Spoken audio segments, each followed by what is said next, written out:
اعوذ باللہ من الشیطان الرجیم بسم اللہ الرحمن الرحیم الحمدللہ والصلاة والسلام علی رسول اللہ وعلی آلہ آل اللہ لا سیم علی بقیت اللہ ولعنۃ اللہ علی اعداء اللہ من الآن الی لقاء یوم اللہ۔ یا نور یا منور النور یا خالق النور یا نور قبل کل نور یا نور بعد کل نور۔ آج یہ ماہ نور کا 8واں پروگرام ہے اور اس میں کچھ باقی ماندہ مطالب بیان کر کے انشاءاللہ اب ہم اپنے نئے موضوع پر آ جائیں گے۔ روزے کے متعلق کچھ چیزیں جو روایتوں میں بیان ہوئی ہے، اگر کوئی شخص ماہ رمضان کا روزہ نہیں رکھتا تو اس کے بارے میں جو روایت میں مذمت آئی ہے اور جو اس کے عواقب بیان ہوئے ہیں وہ بہت ہی سنگین ہے۔ چھٹے امام سے جو روایت نقل ہوئی ہے، امام فرماتے ہیں من افطر یومن من شہر رمضان، جس نے ماہ رمضان کے ایک دن کا روزہ اگر افطار کیا، یعنی روزہ نہیں رکھا، خرج روح الایمان منہ، تو ایمان کی روح اور ایمان کی ماہیت اس سے نکل جائے گی۔ یعنی دھیرے دھیرے اگر روزہ چھوڑتا ہے، آہستہ آہستہ ایمان اس سے نکلتا چلا جائے گا، اور ہو سکتا ہے کہ بعض ایسے گناہ ہیں کہ جو انسان کو کفر کی حد تک لے جاتے ہیں۔ اور جو شخص روزہ رکھے اور اپنے آپ کو معاف نہ کروا سکے، اس کے بارے میں جو مذمت آئی ہے کہ وہ رحمت خدا سے دور ہو جائے گا۔ کہ پانچویں امام جو ہے رسول خدا صلی اللہ علیہ وسلم سے روایت نقل کرتے ہیں کہ لما حضر شہر رمضان وذالک فی ثلاث بقینا من شعبان، شعبان کے آخری 3 دن رہ گئے تھے، ماہ رمضان آنے والا تھا، اور رسول نے کہا بلال سے جاؤ لوگوں کو جو ہے یہ ندا دے دو کہ سب لوگ جمع ہو جائیں۔ ثم صعد المنبر، پھر رسول منبر پہ تشریف لے گئے، فحمد اللہ واثنى علیہ، اور رسول نے حمد و ثنا کی۔ ثم قال، اور پھر یہ ارشاد فرمایا ایھا الناس ان ھذا الشہر قد حضرکم، اے لوگو یہ مہینہ تمہارے پاس آ رہا ہے، وہو سید الشہور، اور یہ تمام مہینوں کا سردار ہے، وفیہ لیلۃ خیر من الف شہر، اور اس کے اندر ایک ایسی رات ہے کہ جو 1000 مہینوں سے افضل ہے۔ تغلق فیہ ابواب النار، جہنم کے دروازوں کو بند کر دیا گیا ہے، وتفتح فیہ ابواب الجنان، اور جنت کے دروازوں کو کھول دیا گیا ہے۔ فمن ادرکہ فلم یغفر لہ فابعدہ اللہ، اگر کوئی شخص ماہ رمضان کو درک کرے، ماہ رمضان کو پالے، اور پھر بھی اس کی بخشش نہ ہو تو خداوند متعال اسے اپنے سے دور کر دے گا، وہ خدا کی رحمت سے دور ہو جائے گا۔ ومن ادرک والدی، اور پھر رسول نے اس کے ساتھ 2 جملے اور ارشاد فرمائے، جس نے اپنے والدین کو درک کیا، یعنی اس کے والدین زندہ ہے اور یہ اولاد جو ہے والدین کے پاس ہے، فلم یغفر لہ، اس کے باوجود والدین کے ہوتے ہوئے بھی اپنے آپ کو اگر یہ بخشوا نہیں سکا، فابعدہ اللہ، تو خدا اس کو اپنے سے دور کر دے گا، یہ خدا کی رحمت سے دور ہے، کیونکہ والدین کا وجود باعث رحمت ہے، باعث مغفرت ہے، اور والدین دعا کریں تو اولاد کی حق میں دعا قبول ہوتی ہے۔ ومن ذکرت عندہ، اور رسول فرماتے ہیں کہ میرا تذکرہ کیا جائے کسی کے نزدیک، یعنی میری یاد کی جائے کسی کے نزدیک، اور وہ شخص فلم یصلی علیہ، اور مجھ پر درود نہ پڑھے، اللہم صلی علی محمد وعلی محمد، رسول پر درود نہ پڑھے، فلم یغفر لہ، تو اس کی مغفرت نہیں ہوگی، فابعدہ اللہ عز وجل، خدا اسے اپنے سے دور کر دے گا۔ یہ بیان کیا جائے کہ خداوند متعال ہر دن کتنے لوگوں کو آزاد کرتا ہے جہنم کی آنکھ سے۔ یہ روایت 7ویں امام موسیٰ کاظم علیہ السلام سے نقل ہوئی، اور امام فرماتے ہیں ان اللہ جل وعلا یعتق فی کل لیلۃ من شہر رمضان 600,000 عتیق من النار، کہ خداوند متعال ماہ رمضان کی ہر شب 6 لاکھ ایسے لوگوں کے جو مستحق نار ہو چکے ہیں، جو جہنم میں داخل ہونے والے ہوں، خداوند متعال انہیں جہنم کی آنکھ سے نجات دیتا ہے، انہیں آزادی دیتا ہے۔ فَإِذَا كَانَ الْعَشْرُ الْأَوَاخِرُ، اور جب ماہ رمضان کے 20 دن گزر جاتے ہیں اور آخری عشر آتا ہے، أَتَقَ كُلَّ لَيْلَةٍ مِّنْهُ، تو خداوند متعال اس آخری 10 راتوں میں آزاد کرتا ہے، مِثْلَ مَا أَتَقَ فِي الْعِشْرِينَ الْمَاضِيَّةِ، جو پچھلی 20 راتوں میں جتنے لوگوں کو معاف کیا تھا خدا نے، اس کے برابر ہر رات معاف کرتا ہے۔ یعنی ہر رات اگر 6 لاکھ معاف کیے ہیں تو تقریباً سمجھ لیں کہ جو ہے وہ 1,20,00,000 کے قریب جو ہے وہ ہر رات میں خدا معاف کرتا ہے۔ فَإِذَا كَانَ لَيْلَةَ الْفِطْرِ، اور جب چاند رات، عید رات آتی ہے، شوال کی پہلی رات، جو ماہ رمضان کا آخری دن گزرنے کے بعد، اعتق من النار مثل ما اعتق فی سائر الشہور، تو خداوند متعال اس رات جو ہے وہ معاف کر دیتا ہے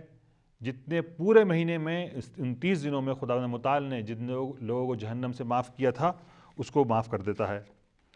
اور یہ ماہ رمضان میں خداوند متعال کی خاص عنایت ہے، اور جو دعائیں نقل ہوئی اس کے اندر یہی مطلب جو ہے ملتا ہے کہ وَاعْتِقْنَا مِنَ النَّارِ، اے خدا تو مجھے جہنم کی آگ سے بچا۔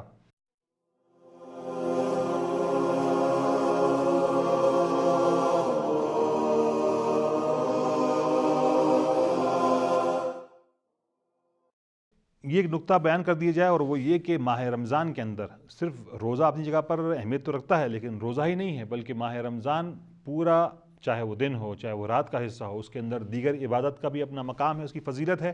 اور روایت اس نقطے کی طرف اشارہ کرتی ہے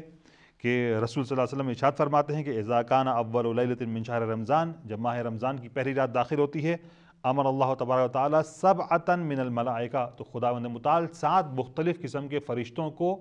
اس بات پر مامور کرتا ہے، حکم دیتا ہے، جبرائیل و میکائیل و اسرافیل و کوکائیل و شمسائیل و اسماعیل و دردائیل، یہ 7 قسم کے فرشتے ہیں، مع کل ملک منہم لواء من النور، اور ہر فرشتے کے ہاتھ میں نور کا ایک پرچم ہے، وسبعون الفا من الملائکہ، اور ان کے ساتھ جو ہے 70,000 فرشتے، ہر فرشتے کے ساتھ ہے،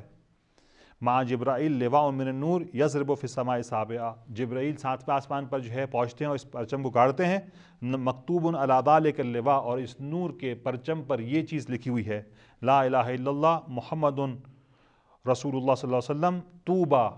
خوش نصیب ہے، لامت محمد ینادون بالاسحار بالبکاء والتضرع، اور امت محمد کے لیے اس بات کی جو ہے وہ بشارت ہے، خوشخبری ہے کہ جو سحر کے وقت گریہ و زاری کرتے ہیں، اولئک هم الآمنون یوم القیامہ، جو ہے یہ لوگ قیامت کے دن جو ہے وہ امن و امان میں ہوں گے۔ وفی ید کوکائیل، یہ دوسرا فرشتہ ہے جس کا نام کوکائیل ہے، لواء من النور یضرب فی السماء رابعہ، یہ 4تھے آسمان پر جو ہے پہنچتا ہے، مکتوب علیہ ہے، اور اس کے ہاتھ میں جو پرچم ہے اس کے اوپر لکھا ہوا ہے، لا الہ الا اللہ محمد رسول اللہ صلی اللہ علیہ وسلم، طوبیٰ لامت محمد صلی اللہ علیہ وسلم یتصدقون بالنہار، کہ جو دن میں صدقہ دیتے ماہ رمضان میں، ویقومون فی اللیل بالدعاء والاستغفار، اور رات کو دعا اور استغفار کے لیے جو ہے وہ آمادہ ہوتے ہیں، ینظر اللہ الیہم ویرضی عنہم، خدا ان کی طرف نظر کرے گا اور ان سے راضی ہے۔ وفی ید شمسائیل لواء من نور یضرب فی السماء الثالثہ، شمسائیل جو ہے وہ 3رے آسمان پر پہنچتا ہے، یہ مکتوب علیہ ہے، اور اس کے ہاتھ میں جو پرچم ہے اس کے اوپر یہ درج ہے، لا الہ الا اللہ محمد رسول اللہ، طوبیٰ لامت محمد رسول اللہ صلی اللہ علیہ وسلم، صیامہم جنۃ من النار، کہ ان کا روزہ جو ہے جہنم کی آگ سے ڈھال ہے۔ وفی ید اسماعیل، یہ ایک اور فرشتہ ہے، لواء من النور یضرب فی السماء الثانیہ، کہ جو دوسرے آسمان پر آتا ہے، مکتوب علیہ لا الہ الا اللہ محمد رسول اللہ یجوزون الصراط یوم القیامت کالبرق الخاطف، یہ لوگ قیامت کے دن پل صراط سے اس طرح گزر جائیں گے جس طریقے سے بجلی کی چمک کی طرح یہ گزر جائیں گے۔ وفی ید دردائیل لواء من النور یضرب فی السماء الدنیا، اور یہ دردائیل اس کے ہاتھ میں بھی جو ہے نور کا پرچم ہے کہ جو دنیا کے آسمان پر آتا ہے، مکتوب علیہ، اور اس پرچم پر لکھا ہے، لا الہ الا اللہ محمد رسول اللہ صلی اللہ علیہ وسلم، السلام علیکم یا امت محمد، اے محمد صلی اللہ علیہ وسلم کی امت تم پر سلام ہو، ابشروا بالنعیم الدائم، اور تمہیں بشارت ہو ایسی نعمت کی کہ جو ہمیشہ تمہارے ساتھ رہے گی، وجوار الرحمن، اور تم خدا کے پڑوسی قرار پاؤ گے، وجوار محمد علیہ السلام، اور رسول اللہ علیہ وسلم کی جو ہے پڑوسی قرار پاؤ گے، وجوار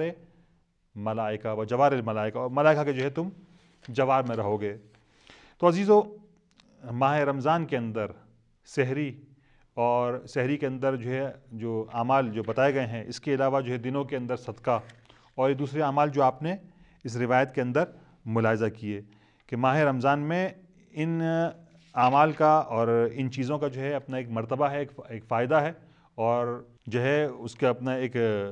جو صلہ جو خداوند متعال نے بیان کیا، یہاں تک کہ اگر کوئی شخص ماہ رمضان میں اس کا انتقال ہو جائے تو خداوند متعال اسے کیا اجر عنایت کرتا ہے۔ یہ روایت رسول سے ہے، ابن مسعود اس روایت کو نقل کرتے ہیں، اور رسول فرماتے ہیں یہ حدیث شریف کے اندر، من صام رمضان ثم حدث نفسہ، جس نے ماہ رمضان کا روزہ رکھا اور اپنے دل میں یہ عہد کیا کہ ان یصوما،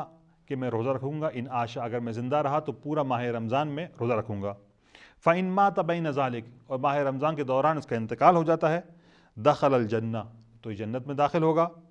وما نفقۃ الا ویسأل العبد عنہا الا نفقۃ فی شہر رمضان، ہر خرچہ جو اس نے کیا ہے اس کا سوال ہوگا بندے سے، سوائے ماہ رمضان کے اندر جو اس نے پیسہ خرچ کیا ہے اس کے بارے میں خدا اسے کوئی سوال نہیں کرے گا۔ صلۃ مسکال للعبادہ وکان کفارۃ لذنوبہم، پھر فرماتے ہیں کہ اور جو اس نے پیسہ خرچ کیا ہے وہ یہ اس کے گناہوں کا کفارہ ہوگا۔ ومن تصدق فی شہر رمضان بصدقۃ ذرۃ، اور جس نے ماہ رمضان میں، جس کا انتقال ہو گیا، اگر ماہ رمضان میں ایک ذرہ برابر بھی اس نے تصدق کیا ہے تو فما فوقہا، یہ اس سے بڑھ کر اس نے جو ہے خدا کی راہ میں صدقہ کیا ہے، اذن کان اسکر عند اللہ عز وجل من جبال الارض ذهبا، تو خداوند متعال کے نزدیک اس صدقے کا جو ایک ذرہ یہ تھوڑا زیادہ کیا ہے، اس کا ثواب جو ہے زمین کے پہاڑوں سے زیادہ سنگین، کہ وہ پہاڑ کے جو تبدیل ہو جائے سونے میں، اس سے زیادہ سنگین جو صدقہ کرتا ہے راہ خدا میں، اس سے زیادہ ثواب خدا اسے عنایت کرے گا۔ تصدق بہا فی غیر رمضان، کہ جو غیر رمضان میں صدقے کا جو ثواب ہو تو ماہ رمضان میں لکھا جائے گا۔ ومن قرأ آیتن، اور یہ مرنے والا اگر اس نے اپنی زندگی میں ماہ رمضان کے اندر ایک آیت کی تلاوت کی ہے، اور سبحا، یا خدا کی تسبیح کی ہے، کان لہ من الفضل علی غیرہ کفضل علی امتی، تو اس کے لیے ایسی فضیلت ہے جس طریقے سے میری فضیلت جو ہے وہ میری امت کے اوپر ہے۔ تو ماہ رمضان میں ایک آیت پڑھنا اور جو ہے باقی 11 مہینوں میں جو ہے قرآن پڑھنا، تو اس ایک آیت کو فضیلت حاصل ہے جس طرح رسول خدا کو فضیلت حاصل ہے۔ وَطُوبَى لِمَنْ أَدْرَكَ رمضان ثُمَّ طُوبَى لَهُ، اور خوش نصیب ہے وہ کہ جس نے ماہ رمضان کو درک کیا، اور پھر کہا کہ خوشخبری اس کے لیے کہ جس نے دوبارہ ماہ رمضان کو درک کیا، اور روایت مفصل ہے۔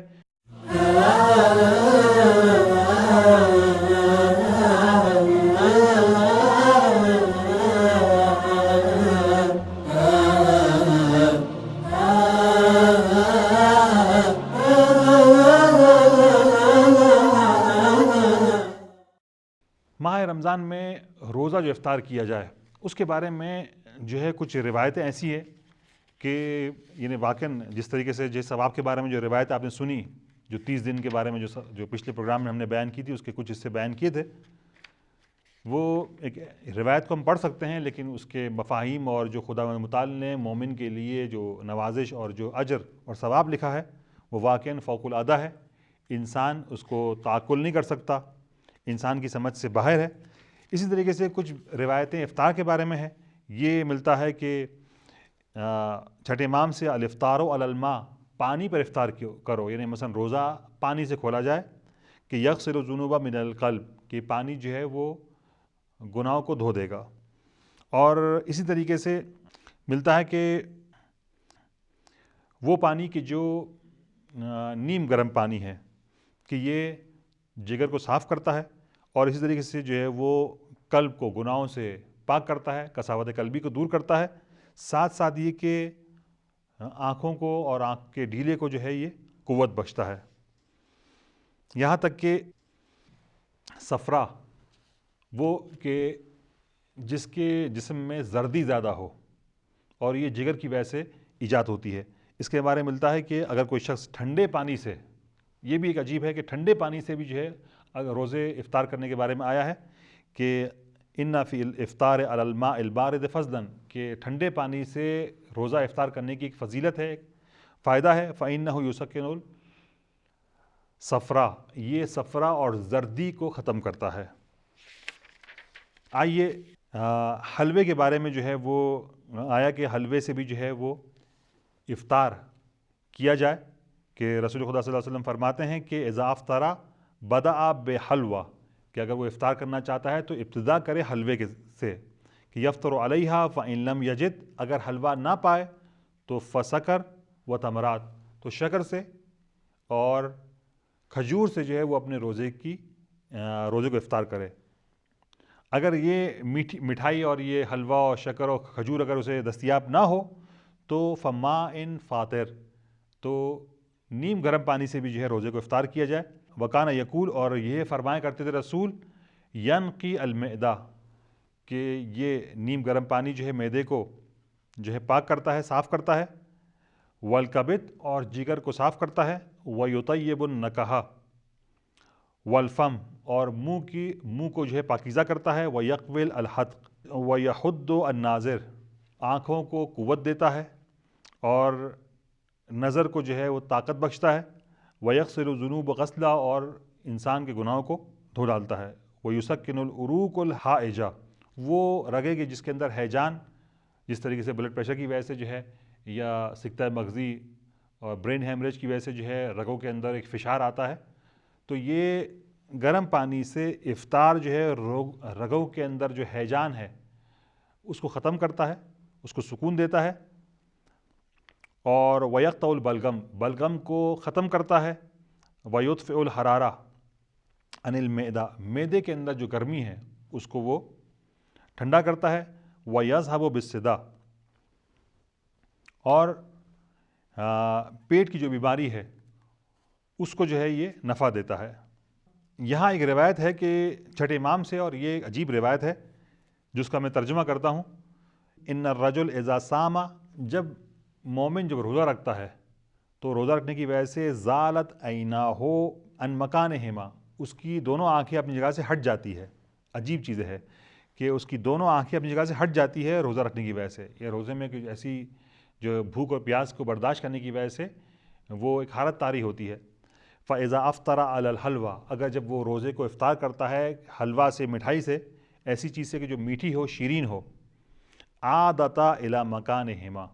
تو یہ دونوں آنکھیں جو اپنی جگہ سے ہٹ چکی ہیں، اب اس کا ہٹنا ظاہری ہے یا معنوی ہے وہ نہیں پتہ، لیکن یہ حلوے سے افطار کرنے کی وجہ سے وہ آنکھیں اپنی جگہ پر دوبارہ پلٹ جاتی ہے۔ اور کھجور سے افطار کرنے کے بارے میں بھی جو ہے روایت میں اس کی تاکید آئی ہے، اور رطب اور وہ کھجوریں کہ جو تازی پکی ہوں اس کے بارے میں ہے، اور امیر المومنین علی ابن ابی طالب علیہ الصلوۃ والسلام کے بارے میں ملتا ہے کہ مولا ان علی، چھٹے امام جو ہے یہ فرماتے ہیں کہ ان علی علیہ السلام کان یستحب ان یفطر علی اللبن، کہ امام اس بات کو چاہتے تھے، اس بات کو پسند کرتے تھے کہ جو ہے وہ روزے کو کھولیں دودھ سے۔ اگرچہ امیر المومنین نے آخری شب جب روزہ افطار کیا تھا تو جناب ام کلثوم جو ہے دودھ کا پیالہ اور نمک لے آئی تھی، تو اس وقت مولا نے کہا کہ اپنی بیٹی سے کہ جو تجھے پتہ ہے کہ تیرے باپ نے کبھی ایک سفرے پر دو نعمتوں کو جمع نہیں کیا ہے، اور جناب ام کلثوم دودھ کا پیالہ لے گئیں، تو مولا نے اس وقت نمک سے افطار کیا تھا۔ البتہ یہاں پر یہ کہ نہ کہ مولا افطار کیا کرتے تھے دودھ سے، بلکہ جملہ جو روایت میں چھٹے امام نے استعمال کیا ہے کانا یستحب، کہ مولا اس بات کو چاہتے تھے کہ روزہ دودھ کے ذریعے سے افطار کھولا جائے۔ اور انشاءاللہ یہ 8 پروگرام جو ہے جس میں ماہ رمضان کی کچھ فضیلتیں اور روزے کے بارے میں کچھ مطالب آپ کے سامنے بیان کی گئے، انشاءاللہ اگلا پروگرام دعا اور اس کی فضیلت کے بارے میں آپ کے سامنے بیان کیا جائے گا۔ اسی پہ اکتفا کرتے ہیں، بارگاہ خدا بند جذب دعا ہے۔ ربنا تقبل منا انک انت السمیع العلیم۔